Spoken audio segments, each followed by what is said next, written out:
Yaddaaki abasomesa ku ssomero lya Humble United Methodist School erukoje mu Gombolirama mu disitulikiti y'e Mukono bafunye ku ssuubi ery'okuyambibwa basasulibwe ensimbi zaabwe ze babanja essomero.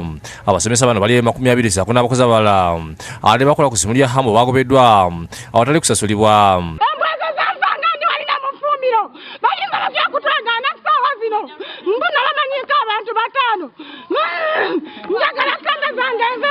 Baleeta amabaluwa nga mu butongole batutaminatinga batugamba tetwetaagibwa ku ssomero.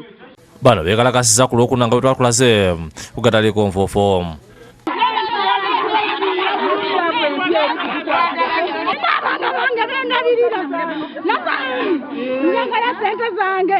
Oluvannyuma lw'okulaba eggulu lino ku Agataliiko nfoofo aladiswe Mukono, Meeja David Mutovu abasindise mu ofiisi yakulira abakozi aba gavumenti e Mukono alagira bayambibwe.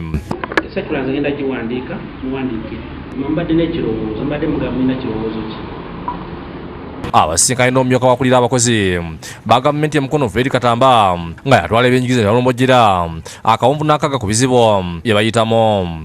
Ssente zibadde zifunyeemu tufunamu mu bitundutundu mutaamu ofunayo olumu oluddaku tofuna. Baakoma otusasula mu June kuba olwo tebaddangamu otusasula kakiitidde mu mbeera nga si mungi nga tubonyaabonya nga balandiroodi nga batugoba mu manyumba gaabwe nga batusuula ebintu byaffe naye bye tuyiseemu bingi tebatusasula ssente. Abamu ffe okuva mu 2008 tulina ssente zetubanya n'okutuuka kati.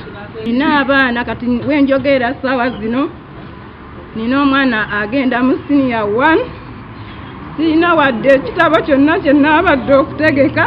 Nina n'abaana abato ababiri sinakufuna yadde ekyengendo bbawa.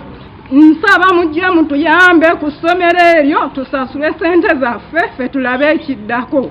Katamba ayogedde ne Bishop Daniel Wadambula atwala enzikiza Methodist ku ssimu n'amutegeeza nti abakozi bano ensonga bazitwala mu ofiisi yatwala ensonga z'abakozi mu disitulikiti y'e Mukono saako ogenda mu bugezi amateeka nga n'olwekyo ye alinde ekinava mu ofiisi ezo atalina kyayinza kubyogerako.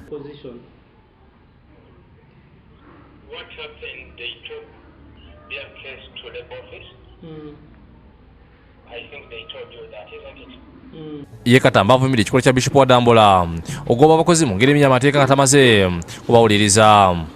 Wadde nannyini essomero alina essomero naye talina ate buyinza kugoba mukozi nga tamuwadde notice nga talina bukozi nannyini ssomero okuba nti agoba omukozi nga tamuwuliriziddwa. Henry Nsubuga yakusakidde eggulu lino ku lwa Bukedde TV.